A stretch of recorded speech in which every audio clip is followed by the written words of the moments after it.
मुजफ्फरनगर के दक्षिणी रामपुरी में वैष्णो देवी भूस्खलन हादसे का शोक अभी भी बरकरार है। 26 अगस्त को जम्मू कश्मीर के कटरा में हुए इस हादसे में 34 से अधिक लोगों की मौत हुई, जिसमें रामपुरी के 6 श्रद्धालु शामिल थे। 9 वर्षीय अनंत, 6 वर्षीय दीपेश, 45 वर्षीय ममता देवी, 45 वर्षीय रामवीरी, 22 वर्षीय अंजलि और 21 वर्षीय कार्तिक कश्यप। 25 अगस्त को 23 श्रद्धालु दर्शन के लिए गए थे। शनिवार को शवों का अंतिम संस्कार गमगीन माहौल में हुआ। रविवार देर शाम करीब 8 बजे यूपी के नागरिक सुरक्षा और होमगार्ड राज्य मंत्री धर्मवीर प्रजापति पीड़ित परिवारों से मिलने पहुंचे।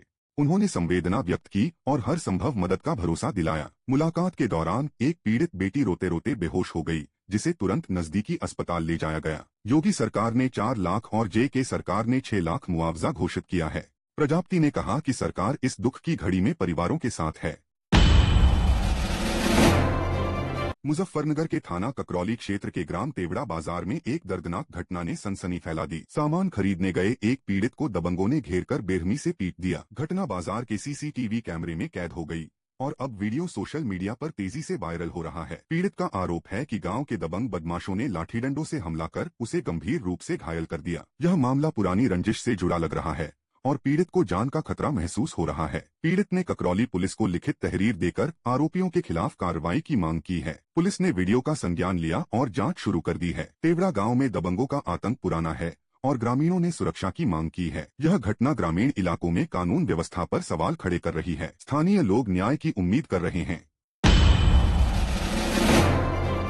मुजफ्फरनगर में रविवार को बीजेपी जिला मंत्री सुनील दर्शन के नंबर 2 चुंगी स्थित आवास पर पीएम नरेंद्र मोदी के मन की बात कार्यक्रम का आयोजन हुआ। क्षेत्रीय अध्यक्ष सत्येंद्र सिसोदिया मुख्य अतिथि रहे, जबकि जिला अध्यक्ष सुधीर सैनी सहित बड़ी संख्या में बीजेपी नेता कार्यकर्ता शामिल हुए। सभी ने सामूहिक रूप से मन की बात सुनी और पीएम की नीतियों को मार्गदर्शक बताकर सराहना की। सिसोदिया और सैनी का पटका पहनाकर व तस्वीर भेंटकर स्वागत हुआ। दोपहर 12 बजे सिसोदिया ने कहा कि पीएम मोदी और सीएम योगी के नेतृत्व में देश प्रदेश में खुशहाली बढ़ रही है, किसानों को लाभ पहुंच रहा है और उत्तर प्रदेश से गुंडाराज पूरी तरह खत्म हो चुका है। उन्होंने चेतावनी दी कि अगर कोई गुंडागर्दी की कोशिश करेगा तो उसके घर पर बुलडोजर चलेगा। यह बयान योगी सरकार के बुलडोजर मॉडल की सख्ती को दर्शाता है, जो अपराधियों पर नकेल कसने का दावा करता है। कार्यक्रम में कार्यकर्ताओं में जोश दिखा और यह बयान सियासी चर्चा में है।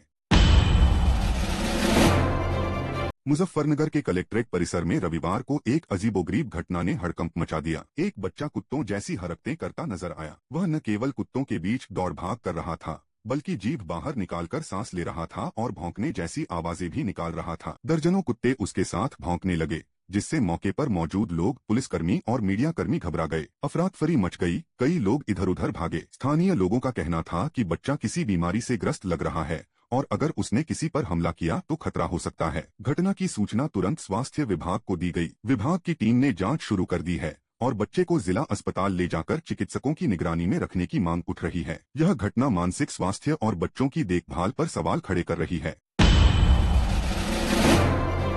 मुजफ्फरनगर के गांधी वाटिका में भारतीय पेंशनर मंच ने अपना 7वां स्थापना दिवस धूमधाम से मनाया। कार्यक्रम की अध्यक्षता जरनादन शर्मा ने की, जबकि मुख्य अतिथि हंसराज माही और विशिष्ट अतिथि अनुराग कुमार, अनिल रॉयल, शैलेश जैन व ब्रह्म प्रकाश शर्मा उपस्थित रहे। इस अवसर पर अग्निशमन दल की टीम को उनके कार्यों के लिए सम्मानित किया गया। IDFC बैंक के अधिकारी ने पेंशनर्स और सीनियर सिटीजन के लिए उपयोगी योजनाओं की जानकारी साझा की, जो वृद्धावस्था में वित्तीय सुरक्षा प्रदान करती हैं। कार्यक्रम में साज एवं आवास प्रतियोगिता का आयोजन हुआ, जिसमें विजेताओं को पुरस्कार दिए गए। दिल्ली, उत्तराखंड, हरियाणा और अन्य प्रांतों से आए प्रतिनिधियों ने पेंशनर्स संगठन की सहायता योजनाओं पर चर्चा की, जैसे राष्ट्रीय पेंशन प्रणाली (NPS) और अटल पेंशन योजना। अंत में नई कार्यकारिणी का गठन किया गया, जिसमें जरनादन शर्मा को राष्ट्रीय अध्यक्ष, हरिमोहन शर्मा को राष्ट्रीय महासचिव और सुरेश चंद को राष्ट्रीय कोषाध्यक्ष चुना गया। यह आयोजन पेंशनर्स के कल्याण और एकता को मजबूत करने का मंच साबित हुआ। और हमारा भारतीय पेंशन मंच 5 मई 2019 में आरंभ हुआ था। मुजफ्फरनगर से स्टार्ट होकर के पूरे हिंदुस्तान में फैल गया और इसके महाराष्ट्र, कर्नाटक, तमिलनाडु, आंध्रा, उड़ीसा, वेस्ट बंगाल, मध्य प्रदेश, हरियाणा, दिल्ली, पंजाब, इस समय हम भ्रमण करके, प्रवास करके पेंशनरों की समस्याओं के संबंधित उनके जो पॉइंट हैं उन्हें इकट्ठा करके जो स्थानीय स्तर की समस्या है स्थानीय स्तर समाधान कराते हैं। जो स्टेट लेवल की है, स्टेट लेवल से समाधान करते हैं और जो राष्ट्रीय स्तर से राष्ट्रीय स्तर से आपके समाधान कराते हैं। आज भारतीय पेंशनर्स मंच की तरफ से हर प्रतिवर्ष मनाया जाता है, तो आज इसका सेलिब्रेशन हो रहा है। हमारे दो प्रमुख मुद्दे हैं। एक मुद्दा, जैसे आप हमारे पेंशनर साथियों को देख रहे हैं कि इनको पुरानी पेंशन इनको मिल रही है, कितने इनके चेहरे पे चमक है और एकदम बेफिक्र हैं, आर्थिक रूप से आजाद हैं। तो हमारा सबसे बड़ा मुद्दा, चूंकि हम लोग पेंशन विहीन पीड़ित साथी हैं, तो हमको सबसे पहले पुरानी पेंशन बहाल करने के लिए हम लोग राष्ट्रव्यापी आंदोलन कर रहे हैं। तो उस पर हम लोग को सरकार सुने और उस पर जल्द से जल्द कोई अच्छा निर्णय ले और हम लोग को पुरानी पेंशन बहाल करे। दूसरा मुद्दा CGHS डिस्पेंसरी का, जो काफी दिनों से हम लोग उठा रहे हैं, वो सबके लिए कॉमन है। वो हमारे पेंशनर साथी या हम लोग जो भी नौकरी में हैं उनके लिए, सबके लिए कॉमन मुद्दा है और काफी दिनों से उठा रहे हैं। सांसद जी लोगों ने चिट्ठी भी लिखी कई बार और प्रयास चल रहा है, आगे हो सकता है इसमें भी सफलता मिले। मुजफ्फरनगर के थाना चरथावल क्षेत्र के ग्राम कुल्हेड़ी में रविवार सुबह एक दर्दनाक हादसा हो गया। एक किसान भैंसा बुग्गी में चारा लेने जा रहा था, लेकिन हिंडन नदी के पास बुग्गी अनियंत्रित होकर नदी में गिर गई। इस हादसे में भैंस की मौके पर मौत हो गई, जबकि किसान गंभीर रूप से घायल हो गया। ग्रामीणों ने कड़ी मशक्कत के बाद बुग्गी और मृत भैंस को नदी से बाहर निकाला। परिजनों में कोहराम मच गया और घायल को नजदीकी अस्पताल ले जाया गया, जहां उसका इलाज चल रहा है। स्थानीय लोगों का कहना है कि नदी किनारे सुरक्षा के इंतजाम न होने से ऐसे हादसे बार बार हो रहे हैं। वे प्रशासन से बैरिकेडिंग और सुरक्षा दीवार बनाने की मांग कर रहे हैं। हिंडन नदी मुजफ्फरनगर शामली सीमा पर बहती है और इसके प्रदूषण व कटाव की समस्या पुरानी है, लेकिन सुरक्षा उपायों की कमी जानलेवा साबित हो रही है। किसान पहले ही महंगाई और मौसम की मार झेल रहा है, ऊपर से यह हादसा परिवार की आर्थिक स्थिति बिगाड़ देगा। ग्रामीणों ने तत्काल राहत की गुहार लगाई है। बीजेपी की वरिष्ठ नेता और राजस्थान की डिप्टी CM दिया कुमारी ने कांग्रेस की पिछली सरकार पर तीखा हमला बोला। उन्होंने कहा कि कांग्रेस सरकार राजस्थान का खजाना खाली छोड़कर गई थी, जिससे राज्य गहरे कर्ज के जाल में फंस गया। दिया कुमारी ने कहा कि पिछली सरकार जैसी थी हम सब जानते हैं, अगर वह अच्छी होती तो शायद राजस्थान से जाती नहीं, लेकिन मैं उन पर कोई टिप्पणी नहीं करूंगी। अब पिछली सरकार तो वैसी थी जैसी हम सब जानते हैं, अगर अच्छी होती तो शायद वो राजस्थान से जाती नहीं, लेकिन उनकी बात तो मैं करूंगी नहीं। जिस तरह से उन्होंने जो हम लोगों के लिए छोड़ा है, खजाना भी पूरा खाली, बहुत बुरी तरह से डेट में है राजस्थान, जिसको हम लोग प्रयास कर रहे हैं निकालने का। सड़कें सारी टूटी हुई, उनको हम लोग रिपेयर करने का ही काम करते जा रहे हैं जब से हम लोग आए हैं। नई सड़कें तो आगे की बात। तो ये सारी चीजें हमको विरासत में मिली हैं, तो उनका तो मैं कुछ नहीं कहना चाहूंगी। मैं ये जरूर कहूंगी, हम लोग जो भी काम करेंगे, जैसे कि हमारी बजट की जितनी भी घोषणा है उनका भी मैं समय समय पर रिव्यू ले रही हूँ। महाराणा प्रताप सर्किट का मैंने राजसमंद में रिव्यू लिया था, उसको भी तेज गति से चल रहा है। पुष्कर कॉरिडोर का पुष्कर में भी लिया था, जयपुर में भी लगातार ले रहे हैं। खाटू श्याम जी कॉरिडोर का भी लगातार हम लोग मीटिंग्स वहाँ की भी ले रहे हैं। बाकी जितने भी ट्राइबल सर्किट की भी हम लोग लगातार समीक्षा भी ले रहे हैं और उसको कैसे करेंगे, कहाँ करेंगे, उसकी भी हम लोग सब बातें कर रहे हैं। सब कुछ हो रहा है। तो अब सभी चीज़ों की DPR बन रही है। कुछ पैसा तो दिल्ली से आएगा, कुछ पैसा हम लोग लगाएंगे और शासकीय में बहुत फंड भी मिला है हम लोगों को। टूरिज्म में भी अलग अलग स्कीम्स के माध्यम से मिला है। तो बिल्कुल हमारी सरकार सिर्फ बातें नहीं करेगी, धरातल पर काम करेगी, यही हमारी। और हम लोग ऐसी बड़ी बड़ी ऐसी फालतू की घोषणाएं नहीं करेंगे जो उन लोगों ने की। जो काम हो सकता है सचमुच में वो करेंगे। और दूसरा क्या है कि टूरिज्म एक ऐसी चीज़ है जिसमें अगर आप अच्छी व्यवस्थाएं दे दो ना, किसी भी टूरिस्ट को सड़क अच्छी दे दो, रहने की जगह दे दो, टॉयलेट्स दे दो, फैसिलिटीज दे दो, कनेक्टिविटी दे दो, उसके बाद आपको कुछ करने की जरूरत नहीं। अपने आप प्राइवेट सेक्टर भी बहुत हमारे प्रदेश में बहुत सक्षम है और अच्छा काम करते हैं। उनके साथ मिलकर हम लोग अगर गवर्नमेंट एक फैसिलिटेटर अगर अच्छा काम करे तो मुझे लगता है बहुत सारे टूरिस्ट आएंगे। पिछले साल मोर देन 23 करोड़ टूरिस्ट आए थे राजस्थान में, जो अपने आप में एक रिकॉर्ड है। धन्यवाद। पूर्णिया से सांसद पप्पू यादव ने विभिन्न मुद्दों पर तीखी प्रतिक्रिया दी। नेशनल हेराल्ड मामले में आप प्रमुख अरविंद केजरीवाल के बयान कांग्रेस ने बीजेपी से समझौता कर लिया पर पलटवार करते हुए पप्पू यादव ने कहा कि खिसियानी बिल्ली खंभा नोचे। आप बीजेपी की भी टीम है, जनता शुरू से यही कह रही है। सभी कांग्रेस से क्यों लड़ना चाहते हैं? ऊंट बैठा भी गधे से ऊंचा रहता है। जब हाथी चले बाजार तो कुत्ते भौंके हजार। खिसियानी बिल्ली खंभा नोचे, सूप बाजे तो बाजे, चलियो बाजे। ये बी टीम है बीजेपी के, और आज से नहीं, जनता शुरू से कह रही है। अब बीजेपी इनको मारने में लगी है, तो सभी लोग कांग्रेस से ही लड़ना चाहते हैं। सारे लोग कांग्रेस ही सबके दुश्मन क्यों हो जाते हैं? क्षेत्रीय पार्टी के बीजेपी क्यों नहीं होती? इसीलिए कि इन लोगों को पता है कांग्रेस पार्टी इस देश की स्वाभाविक और सेकुलर पार्टी। हर जाति धर्म मजहब को ले चलने वाली पार्टी है। और ये जब तक कांग्रेस पार्टी है, क्षेत्रीय पार्टी का उपाय नहीं है। इसलिए अरविंद जी टाइप के जो लोग हैं, रस्सी जल गई हो ऐठन नहीं गई हो, तो उनको मैं बता दूं, अरविंद जी ऊंट बैठियो जाए तो गधा से, और हाथी चले बाजार, कुत्ता भूखे हजार। वहीं आरएसएस प्रमुख मोहन भागवत के हर परिवार में 3 बच्चे पैदा करें वाले बयान पर पप्पू ने कहा कि कौन कितने बच्चे पैदा करेगा यह राजनीतिक दलों या संस्थाओं को तय नहीं करना चाहिए। जागरूकता जरूरी है, 2 बच्चे ही काफी हैं, बोझ डालने की जरूरत नहीं। उसकी चिंता, बच्चा कौन कितना पैदा करेगा ये भी तय राजनीतिक पार्टी और संस्था ही करेगी। विचार रखने का अधिकार आरएसएस को भी है, सभी को है।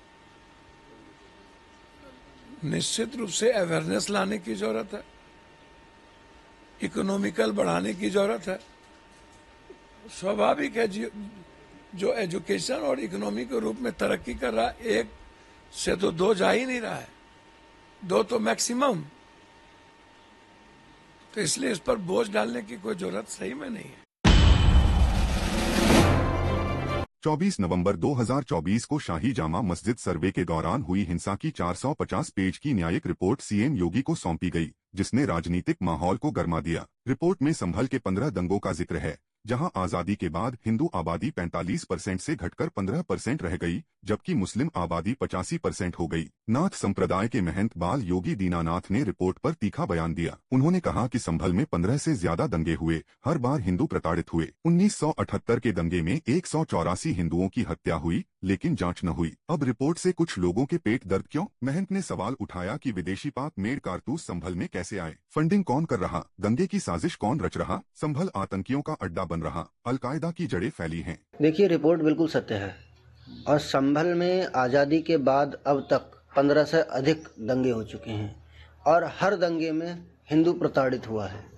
वह दंगा कहीं भी हुआ हो, दंगे का स्वरूप भारत देश में कहीं भी प्रकट होता हो, उस दंगे की आंच संभल तक जरूर आती थी और उसमें हर बार हिंदू का नुकसान होता था। 29 मार्च सन 1978 को एक साथ 184 हिंदुओं की सामूहिक हत्या हुई थी। उस समय तो कोई जांच नहीं हुई। अब वर्तमान समय की जांच हुई है तो लोगों के पेट में दर्द क्यों है? देखने का विषय एक ये भी है, मेड इन पाकिस्तान कारतूस भारत के अंदर क्या कर रहे हैं। संभल में दंगे वाली स्थिति हो रही है तो विदेश के कारतूस संभल में प्रयोग क्यों हो रहे हैं? कौन ला रहा है आखिर? और उसके बाद फंडिंग कौन कर रहा है? देखने का विषय तो ये है, जो दंगाई थे उनकी मृत्यु होने के बाद, जो पुलिस की गोली से मारे गए, उसके बाद उनके परिवारों को पैसा क्यों दिया जा रहा है? क्या एक दंगा भड़काने का प्रयास नहीं है? अगर आप किसी व्यक्ति को दंगा भड़काने के लिए मरने के बाद उनके परिवार वालों को 20 से 25 लाख रुपए मिल जाए तो लोग खड़े नहीं होंगे दंगे के लिए? ये सवाल अपने आप से पूछने का विषय है। और दंगे की जो जांच हुई है बिल्कुल सत्य हुई है और हम तो ये कहेंगे, जो कोई भी दंगे में पाया जाए, जो कोई भी दंगा कराने वाला पाया जाए, उसके साथ सख्त से सख्त और कठोर से कठोर कार्रवाई होनी चाहिए। बीजेपी के वरिष्ठ नेता और सांसद बृजमोहन अग्रवाल ने जीडीपी आंकड़ों और अमेरिका के टैरिफ पर कहा कि पूरी दुनिया को उम्मीद थी कि ट्रंप के 50% टैरिफ से भारत की आर्थिक वृद्धि धीमी हो जाएगी, लेकिन भारत ने पहली तिमाही में 7.8% की मजबूत ग्रोथ हासिल की, जो देश की ताकत दिखाता है। अग्रवाल ने पीएम मोदी के नेतृत्व की सराहना की, कहा कि कमजोर करने की कोशिशों के बावजूद भारत विकास की राह पर है। नागरिक स्वदेशी उत्पादों की ओर मुड़ रहे हैं और ट्रंप को इसके नतीजे दिखेंगे। अखिलेश यादव के चुनाव आयोग पर आरोपों पर अग्रवाल ने कहा कि यह उनकी कमजोरियों को छिपाने का तरीका है। राहुल गांधी, अखिलेश यादव और ममता बनर्जी सभी पीएम मोदी की बढ़ती लोकप्रियता से डरे और घबराए हुए हैं। मूड ऑफ द नेशन सर्वे में मोदी सबसे लोकप्रिय नेता बने हुए हैं, जबकि विपक्ष की सीटें घटी हैं। देखिए, पूरे देश ने और पूरे विश्व ये सोचता था कि ट्रंप के सैंक्शन के बाद, टैरिफ के बाद में भारत की इकोनॉमिक ग्रोथ कम होगी, जबकि भारत की इकोनॉमिक ग्रोथ 0.7% सबने सोचा था और 7.39 ग्रोथ आई है। इससे ये कि भारत में अपनी इतनी ताकत है कि उस ताकत के दम पर चाहे ट्रंप सैंक्शन लगाए, चाहे भारत को कमजोर करने की कोशिश करें, परंतु भारत की जनता और मोदी जी के नेतृत्व में भारत लगातार विकास कर रहा है और भारत में लोकल फॉर वोकल, स्वदेशी वस्तुओं का उपयोग अब जनता ने शुरू कर दिया है और इसका जवाब ट्रंप को मिल जाएगा। इलेक्शन कमीशन के ऊपर में आरोप लगाना वो अपनी कमजोरियों को ढकना है, क्योंकि चाहे वो अखिलेश यादव हों, चाहे वो राहुल गांधी हों, चाहे ममता हों, ये सब घबराए हुए हैं, डरे हुए हैं मोदी जी की लोकप्रियता से। उनको लगता है कि आने वाले बिहार चुनाव में भी फिर से भारतीय जनता पार्टी आएगी, और इसलिए हमारे निष्पक्ष चुनाव आयोग को जब वो जीतते हैं तब तो आरोप नहीं लगाते हैं, और जब उनको हार सन्निकट दिख रही है तो आरोप लगा रहे हैं। वो उनका चरित्र, उनकी भाषा, ये सब उनको बताती हैं कि वो कैसे लोग हैं, और उनको कम से कम देश के प्रधानमंत्री, देश के गृह मंत्री, इनके मामले में बोलने के पहले सोचना चाहिए कि हम क्या बोल रहे हैं। जिनको देश की जनता ने 3 बार जिताया है, अगर उनके खिलाफ इस प्रकार की अनर्गल बातें करेंगे तो जनता इसका जवाब देगी। केंद्रीय गृह मंत्री अमित शाह ने असम के राजभवन के ब्रह्मपुत्र विंग के उद्घाटन समारोह में विपक्ष पर जोरदार हमला बोला। बिहार में राहुल गांधी की वोटर अधिकार यात्रा के दौरान पीएम मोदी और उनकी मां पर कथित अमर्यादित टिप्पणियों पर शाह ने कहा कि यह यात्रा वोटर अधिकार की नहीं बल्कि घुसपैठिए बचाओ यात्रा है। उन्होंने राहुल गांधी से माफी मांगने की मांग की, कहा कि अगर शर्म बाकी है तो पीएम और उनकी मां से माफी मांगे। शाह ने कहा कि 27 देशों ने मोदी को सम्मान दिया, लेकिन कांग्रेस की नकारात्मक राजनीति ने हद पार कर दी। यात्रा घुसपैठियों को वोटर लिस्ट में डालकर लोकतंत्र को प्रदूषित करने की साजिश है। असम में 1978 के दंगों का जिक्र करते हुए शाह ने कहा कि बीजेपी घुसपैठियों को हटाने का वादा निभाएगी। यह बयान बिहार चुनाव से पहले सियासी घमासान मचा रहा है। आरजेडी के मनोज झा ने यात्रा को जनता के दिल में उतरने वाला बताया, जबकि अखिलेश यादव ने ईसी पर सवाल उठाए। देखिए किस नेता ने क्या कुछ कहा। मैं समझता हूँ उन्होंने अपनी बातें खुद कही, वो सक्षम नहीं है। क्या घुसपैठिए आ कैसे रहे हैं? तो अमित शाह जी को ये जवाब देना पड़ेगा, घुसपैठिए आ कैसे गए? उनके गृह मंत्री रहते हुए, सीमा सुरक्षा दल के रहते हुए, सीमा पार करके हजारों मील का सफर तय करके बिहार में घुसपैठिया आ कैसे गए? और हर चुनाव के समय ही घुसपैठिया याद आते हैं, फिर चुनाव समाप्त हो जाएगा तो फिर बात खत्म हो जाएगी। मतदाता सूचियों में कुछ नाम डबल हैं, और ऐसा भी प्रकाश में आया है कि उसमें बाहर के मुल्क, पड़ोसी मुल्क के मतदाता भी शामिल हैं। उसी को अमित शाह जी संबोधित करें। निश्चित रूप से है, लोकतंत्र में कानून बना हुआ है कि देश के नागरिक ही वोट डालेंगे, एक जगह एक वोट पड़ेगा, कोई मरा हुआ आदमी का नाम खारिज होगा, 18 साल के बाद उसका वोट में नाम आएगा। तो ऐसे जो भी हैं, तो अगर ये नहीं है तो ये जो पार्टियां हैं, जो किसको आप वोट डलवाना चाहते हैं, हम कागज लाए, कागज बनाए।